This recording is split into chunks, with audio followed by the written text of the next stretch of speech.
জনের 14 অধ্যায়ের 16 অনুচ্ছেদ, ঠিক 16 আছে? নম্বর না, 6 নম্বর অনুচ্ছেদ, 16 নম্বর না। সরি মিস্টার নায়েক, আমাকে বাইবেল শেখানো লাগবে না। আমরা আপনার ভুল ব্যাখ্যাগুলো শুনে আমাদের ওয়েবসাইটে সেটার উত্তর দেব। ভালো কথা ভাই, আপনি উদ্ধৃতি দিচ্ছেন, আপনার ব্যাগে তো বাইবেল আছে তাই না? ব্যাগ থেকে বাইবেলটা বের করে দেখেন, এটা গসপেল অফ জনের 14 নম্বর অধ্যায় 6 নম্বর অনুচ্ছেদ, 16 নম্বর না।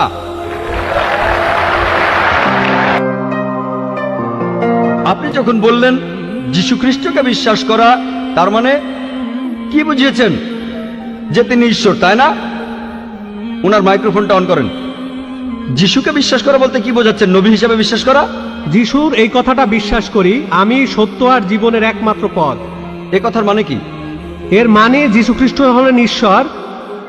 ভাই এবারে বাইবেলের উদ্ধৃতি দিলেন। জনে আছে এই কথাটা। আমি আপনাকে রেফারেন্সটা বলছি, রেফারেন্সটা আমি বলছি, সমস্যা নেই। রেফারেন্সটা কি? জনের 14 নম্বর অধ্যায়, আপনিই বললেন। অনুচ্ছেদ? আমাকে বাইবেল দেখে বলতে হবে। জনের 14 অধ্যায়ের 16 অনুচ্ছেদ, ঠিক 16 আছে? নম্বর না, 6 নম্বর অনুচ্ছেদ, 16 নম্বর না। সরি মিস্টার নায়েক, আমাকে বাইবেল শেখানো লাগবে না। আমরা আপনার ভুল ব্যাখ্যাগুলো শুনে আমাদের ওয়েবসাইটে সেটার উত্তর দেব। ভালো কথা ভাই, আপনি উদ্ধৃতি দিচ্ছেন, আপনার ব্যাগে তো বাইবেল আছে তাই না? ব্যাগ থেকে বাইবেলটা বের করে দেখেন, এটা গসপেল অফ জনের 14 নম্বর অধ্যায় 6 নম্বর অনুচ্ছেদ, 16 নম্বর না।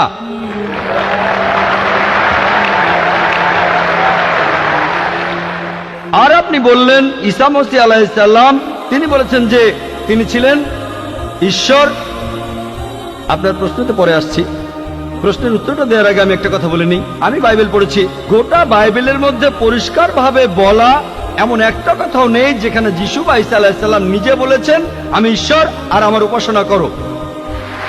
যদি কোনো খ্রিস্টান আমাকে দেখাতে পারেন গোটা বাইবেলের মধ্যে পরিষ্কারভাবে বলা মাত্র একটি কথা যে ঈসা আলাইহিস সালাম নিজেই বলেছেন যে আমি ঈশ্বর আর আমার উপাসনা করো, তাহলে আমি ডক্টর জাকির নায়েক আজকেই খ্রিস্টান ধর্ম গ্রহণ করব। আমি অন্য মুসলিম ভাইদের পক্ষ থেকে এই কথা বলছি না, আমি আমার মাথাটা তরবারির তলে রাখছি। আমি বিভিন্ন ধর্মের উপর একজন ছাত্র। আপনি বাইবেল পড়েছেন আর আমিও পড়েছি বাইবেল। আপনি বললেন যে আপনাকে বাইবেল শেখানো লাগবে না। ঈসা আলাইহিস সালাম এই কথা নিজেই বলেছেন, সত্যকে খোঁজো, সত্যই তোমাকে মুক্ত করবে। ইনশাআল্লাহ আজকে আপনি সত্য দেখবেন আর ইনশাআল্লাহ সত্য আপনাকে মুক্ত করবে। আমি কথাটা আবার বলছি, গোটা বাইবেলে পরিষ্কারভাবে বলা এমন একটা কথাও নেই যেখানে যিশু বা ঈসা আলাইহিস সালাম নিজেই বলেছেন আমি ঈশ্বর আর আমার উপাসনা করো। আপনারা যদি বাইবেল পড়েন, ঈসা আলাইহিস সালাম তার নিজের মুখেই বলেছেন, এটা আছে গসপেল অফ জন 14 নম্বর অধ্যায়ের 28 অনুচ্ছেদে, বলেছেন আমার পিতা আমার চাইতে মহান। গসপেল অফ জন 10 নম্বর অধ্যায়ের 29 অনুচ্ছেদ, আমার পিতা সবার চাইতে মহান। গসপেল অফ ম্যাথিউ 12 নম্বর অধ্যায়ের 28 অনুচ্ছেদ, আমি ঈশ্বরের আত্মার সাহায্যে শয়তানকে তাড়িয়ে দেই।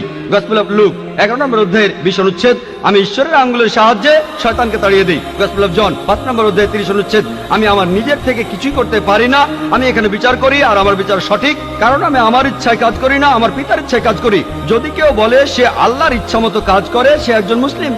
ঈসা আলাইহিস সালাম একজন মুসলিম, তিনি নিজেকে ঈশ্বর বলেননি।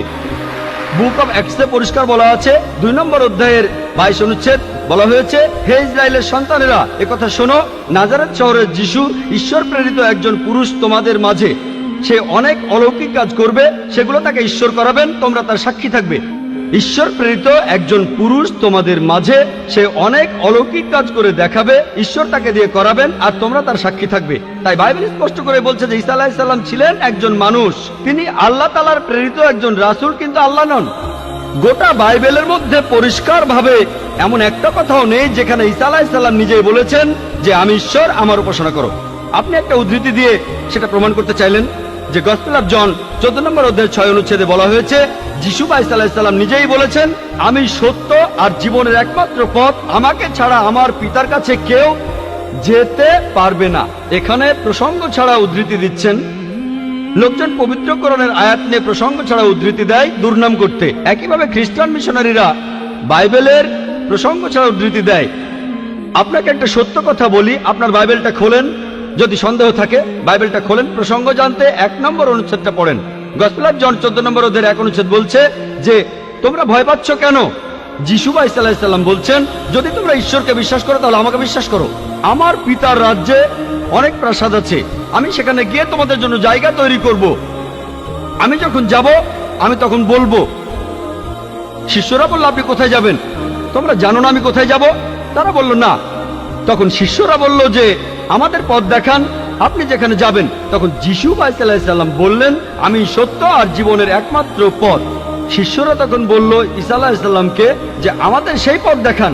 ঈসা আলাইহিস সালাম তখন বললেন, আমি সত্য আর জীবনের একমাত্র পথ, আমাকে ছাড়া আমার পিতার কাছে কেউ যেতে পারবে না। আমরা মানি যে নবীগণ যখন এসেছিলেন, প্রত্যেক নবী ছিলেন সত্য আর জীবনের দেখানো পথ। সেই নবীদের ছাড়া কোনো মানুষই আল্লাহর কাছে যেতে পারতো না। আর যীশু খ্রিস্টের সময়ে আমি বাইবেলের কথা মানছি, যিশু বা ঈসা আলাইহিস সালাম তিনিই ছিলেন সত্য আর জীবনের একমাত্র পথ। যীশু খ্রিস্টের শিক্ষা ছাড়া কোনো মানুষই তখন আল্লাহর কাছে যেতে পারতো না। মুসা নবীর সময়ে তিনি ছিলেন সত্য আর জীবনের পথ। মুসা আলাইহিস সালামের শিক্ষা ছাড়া কোনো মানুষই আল্লাহর কাছে যেতে পারতো না। এখন দেখেন, ঈসা আলাইহিস সালাম নিজেই বলেছেন, আমি তোমাদের অনেক কথা বলতে চাই। শিষ্যদের বলছেন, এটা আছে গসপেল অফ জন 16 নম্বর অধ্যায়ের 12 থেকে 14 অনুচ্ছেদে, আমি তোমাদের অনেক কথা বলতে চাই, কিন্তু তোমরা সেগুলো এখন বুঝবে না। কারণ যখন সেই সত্যের আত্মা আসবে, সে তোমাদের সত্যের পথে নিয়ে যাবে। সে তার নিজের কথা বলবে না, যা শুনবে সে কথাই বলবে। সে তোমাদের ভবিষ্যতের কথা বলবে, আমাকে মহিমান্বিত করবে। আর এখন দেখবেন, ভালো করেই দেখবেন যে নবীজি মুহাম্মদ সাল্লাল্লাহু আলাইহি সাল্লাম তিনি সত্য আর জীবনের একমাত্র পথ। মুহাম্মদ সাল্লাল্লাহু আলাইহি সাল্লাম যা শিখিয়েছেন সেগুলো ছাড়া কেউ আল্লাহর কাছে যেতে পারবে না।